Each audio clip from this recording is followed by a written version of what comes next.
বৃষ্টি দিয়ে মানে অতিবৃষ্টি দিয়ে আল্লাহ বন্যা দিয়ে গোটা দুনিয়াটাকে ভাসিয়ে দিতে পারে কি পারে না? এজন্য মেঘ দেখলে এত আনন্দিত হয়েন না, বৃষ্টি দেখলে অনেকে গান বাজায়, আছে না নাই? এই বৃষ্টি ভেজা রাতে তুমি চলে যেও না, গান গায় না? না, আপনি আল্লাহর কাছে দোয়া করবেন, আল্লাহুম্মা সাইয়িবান নাফিআন, আল্লাহ তুমি বরকতের বৃষ্টি দাও। আল্লাহুম্মা গাইসান মুগীসান মারিআন মুরিআন নাফিআন গায়রা দার। বিষ্ণুই পড়তেন, আল্লাহ এই বৃষ্টিটা যেন উপকারী হয়, এই বৃষ্টি থেকে যেন ঘাস লতা পাতা কিছু পায়, এই বৃষ্টিটা যেন আমাদের জন্য বরকতময় হয়, যেন কল্যাণময় হয়, কোনো ক্ষতির কারণ যেন না হয়, তুমি কবুল করো। আমিন। আবার বেশি বৃষ্টি হলে বিষ্ণুনবী দোয়া করতেন, আল্লাহুম্মা হাওয়ালাইনা ওয়ালা আলাইনা, আল্লাহ আমাদের এলাকায় আর বৃষ্টি দিও না, আমাদের চারিপাশে দাও। এই দোয়াগুলো পড়ার দরকার আছে না নাই? আল্লাহ যা বৃষ্টি দিবে এটা যেন আমাদের কল্যাণ হয়, আমরা পড়ি আমিন। আজকে হচ্ছে দ্বিতীয় রজনী, আজকে আমরা ইনশাআল্লাহ আসুন আমরা ফরমালি আল্লাহকে একটা থ্যাঙ্কস জানাই, ধন্যবাদ জানাই। আমরা হৃদয় নিংড়ানো মনের সবটুকুন ভালোবাসাকে উজাড় করে দিয়ে সিংহ শার্দুলের মতো গর্জন করে আকাশ বাতাস প্রকম্পিত করে মন প্রাণ বুক মুখ একসাথে করে দেহের সবটুকুন শক্তি গলার মাঝ বরাবর এনে চিৎকার করে পড়ি কালিমাতু শুকুর আলহামদুলিল্লাহ। সবাই পড়েন রব্বানা লাকাল হামদ হামদান কাসীরান তাইয়িবান মুবারাকান ফীহি ইয়া রাব্বি লাকাল হামদু কামা ইয়ানবাগি লিজালালি ওয়াজহিকা ওয়া আযীমি সুলতানিকা লাকাল হামদু বিল ঈমান লাকাল হামদু বিল ইসলাম লাকাল হামদু বিল কোরআন। আমরা প্রশংসা করলাম কার? আল্লাহ। সব জায়গায় প্রশংসা করব কার? আল্লাহ। তাহলে নেয়ামত দিয়ে আমাদেরকে সিক্ত করবে কে? আল্লাহ। আমাদের জীবনগুলোকে শান্তিময় আনন্দময় করবে কে? আল্লাহ। বেশি বেশি আমরা আল্লাহর প্রশংসা করব, রাজি আছেন তো? সবাই রাজি? আল্লাহ তুমি কবুল করো, আমিন। আজকে আমরা যে বইটা থেকে কথা শুনবো, বলেন তো বইটার নাম কি? আরো জোরে বলেন, কি নাম? আমি এই বইটার একটা ছোট্ট সূরা, সেখান থেকে দুটি আয়াত আমার খুতবায় তেলাওয়াত করেছি। সূরাটি হচ্ছে সূরাতুল আ'লা। সূরাতুল আ'লার 16 এবং 17 নম্বর আয়াত আমি তেলাওয়াত করেছি। এই আয়াতের আলোকে আমি আপনাদের সাথে কিছু কথা শেয়ার করবার চেষ্টা করব, পড়েন ইনশাআল্লাহ। এই আয়াতে আল্লাহ বুঝাতে চেয়েছেন, এই পৃথিবীটাকে এত বড় মনে করো না, you have to go back to your lord. তোমাকে তোমার রবের কাছে ফিরে যেতে হবে। এই দিন দিন না, আরো দিন আছে, খেলা হবে, সেদিন খেলা হবে, ফাইনাল খেলা। ওই খেলার জন্য আমরা অপেক্ষা করছি। এই পৃথিবীতে ক্ষণিকের জন্য আমরা এসেছি, হ্যাঁ, very short period of time. আসল সময় শুরু হবে সেদিন, কিয়ামতের দিনটাই, যেদিন আমরা উলঙ্গ হয়ে দাঁড়াবো। সূর্যটা মাথার কাছে চলে আসবে, সূর্যের তীব্র তাপে মাথার মগজগুলো গলে গলে নাকের ছিদ্র আর কানের ছিদ্র দিয়ে বেয়ে বেয়ে পড়বে। জিহ্বাটা কুকুরের মতো তৃষ্ণায় বের হয়ে নাভির সামনে এসে ঝুলতে থাকবে, কুকুর যেমনি ঝুলায়। সবাই তৃষ্ণার্ত, ক্ষুধার্ত, ঘরমাক্ত, পেরেশান, চিৎকার চেঁচামেচি, কান্না, বিলাপ। সবার মুখে একটাই আওয়াজ, আল্লাহ আমার বাঁচাও। ওই দিনের জিকিরের নাম কি? বাঁচাও। সবাই বলেন, ওই দিনের জিকিরের নাম কি? রব্বুল আলামিন বলেন, ওই কঠিনতম দিনে যদি বাঁচতে চাও, দুনিয়ার মায়াকে ভুলে যাও, আখিরাতের জন্য প্রস্তুতি নিয়ে ফেলো। বাল তুসিরুনাল হায়াতাদ দুনিয়া ওয়াল আখিরাতু খায়রুন ওয়া আবকা। তোমরা এই দুনিয়ার জীবনটারে অনেক বড় মনে করো, মনে করো এটাই আসল। আল্লাহ বলে এটা আসল না, এটা নকল। আসল হচ্ছে আখিরাত, ঠিক কি না?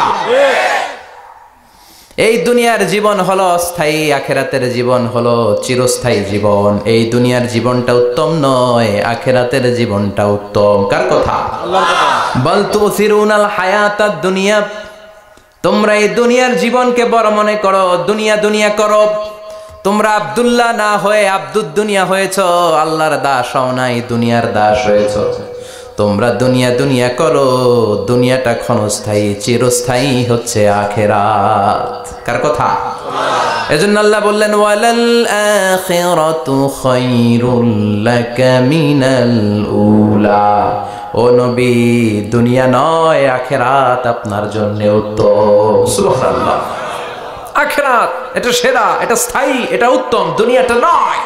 You prioritize this life in this in this world, but the life after death much more better than this worldly life.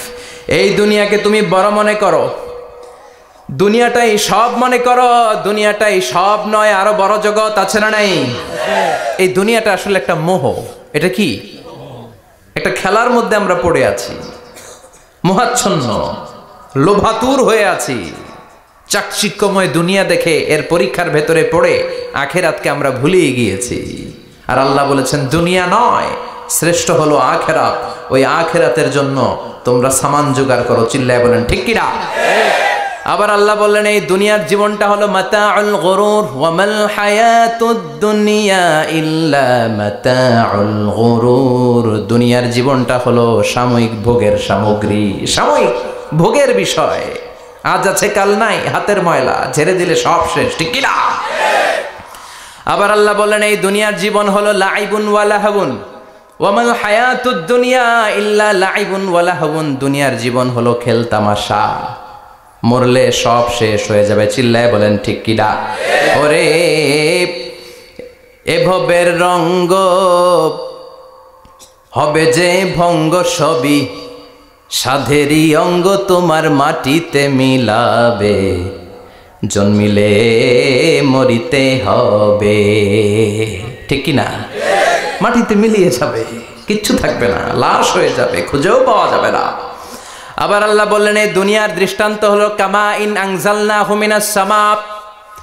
এই দুনিয়ার জীবন আকাশ থেকে পাঠানো পানির মতো। এই পানি দিয়ে দুনিয়াতে গাছ হয়, একদিন গাছগুলো মরে যায়, ভুসি হয়ে যায়, বাতাসের এক ঝাপটায় ভুসিগুলো কই যায়, খুঁজেই পাওয়া যায় না। ঠিক কি না? কোথায় যে চলে যাবে এই দুনিয়ার জীবন খুঁজেই পাওয়া যাবে না। টিকে থাকবে, অবশিষ্ট থাকবে আজীবনের জন্য অপেক্ষা কাল, সেটা হচ্ছে আখেরাত। চিল্লায় বলেন ঠিক কি না? আমরা লোভের মধ্যে পড়ে আছি, মোহাচ্ছন্ন। কখন যে ডাক চলে আসবে আমরা জানি? চিল্লায় বলেন জানি। একদিন মাটির ভেতরে হবে ঘরে মন আমার, কেন বান্ধ দালান ঘরে মন আমার, কেন বান্ধ দালান ঘর। প্রাণ পাখি উড়ে যাবে পিঞ্জর ছেড়ে, ধরা ধামে সবই রবে, তুমি যাবে চলে।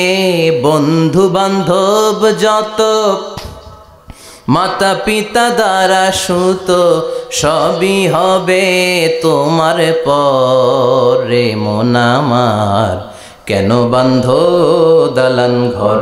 একদিন মাটির ভেতরে হবে ঘরে মন আমার, কেন বান্ধ দালান ঘরে মন আমার, কেন বান্ধ দালান ঘর। চিল্লায় বলেন ঠিক কিনা? ওমাল হায়াতুদ দুনিয়া ইল্লা মাতাউল গুরুর। দুনিয়ার জীবনটা এটা ভোগের সামগ্রী, আজ আছে কাল নাই, কখন যে চলে যেতে হবে কেউ জানি না। আপনাদের এই মাহফিলে আসার আগ দিয়ে এই কিছু সামনে কি রাস্তা যেন বলে এটাকে, এই করুলিয়া বাস স্ট্যান্ডের এদিকেই আমার প্রাইভেট কার যখন যাচ্ছে, আমরা যখন যাচ্ছি, হুট করে আরেকটা গাড়ি এসে একজনকে ধাক্কা মারলো। হুন্ডা গেল একদিকে, সে গেল একদিকে। হঠাৎ দেখি মাথা দিয়ে ফিনকি দিয়ে রক্ত বেরোচ্ছে, আবছা অন্ধকার, গাড়ির আলোতে দেখা যাচ্ছে ফিনকি দিয়ে রক্ত, এরকম রাস্তার পাশ দিয়ে রক্ত বেয়ে বেয়ে পড়ছে। মুহূর্তের মধ্যে এক ধাক্কায় নাই। তার কত চিন্তা ছিল, কত প্ল্যান ছিল জীবন নিয়ে, সুন্দর সংসার করবে, বাবা মার মন মুখ খুশি করবে, সমাজের জন্য অনেক কিছু উপহার দিবে, সামনে নির্বাচন আসতেছে, এটা নিয়ে তার মাথায় টেনশন ছিল না? কে আসবে ক্ষমতায়, কত উৎসব, কত আমেজ, কিন্তু নাই, সব ভঙ্গ করে দিল কে? আজকে রাতে আমাদেরও এরকম ঘটতে পারে কি পারে না? এই মাহফিল থেকে সহি সালামতে বাসায় ফিরতে পারবো গ্যারান্টি লেটার আছে নাকি? আরো আধা ঘন্টা বাঁচবো গ্যারান্টি? আরো 10 মিনিট শ্বাস যেটা নিলাম এটা ফেলতে পারবো গ্যারান্টি? কথা বলেন। আমাল হায়াতুদ দুনিয়া ইল্লা মাতাউল গুরুর। আল্লাহ বললেন এটা ভোগের সামগ্রী। এই দুনিয়ার জীবন খেল তামাশার জীবন, মোহের জীবন, মোহের ভেতরে পড়ে আখিরাতকে তোমরা ভুলে গিয়েছো। দুনিয়া আসল নয়, আসল হলো আখিরাত। ঠিক কি না? এই দুনিয়ার জীবনটা হলো 4টা স্বর্ণের টুকরার 3টা লাশের মতো। মনোযোগ দিয়ে শুনবেন, কয়টা স্বর্ণের টুকরা? লাশ কয়টা? বনি ইসরায়েলের জামানাতে 3 যুবক ভাগ্যের সন্ধানে, ভাগ্য চেঞ্জ করার জন্য কাজের সন্ধানে তারা বের হয়েছে। পথিমধ্যে গুপ্তধন পেয়েছে, 4টা স্বর্ণের টুকরা পেয়েছে 3 জন। কয়জন? কয়টা স্বর্ণের টুকরা? 4টা স্বর্ণের টুকরা পেয়ে মহা খুশি, খুশিতে বাকবাকুম। কে আমাদেরকে পায়? আজকে স্বর্ণের টুকরা ভাগ করে আমরা অনেক ধনী হয়ে যাব।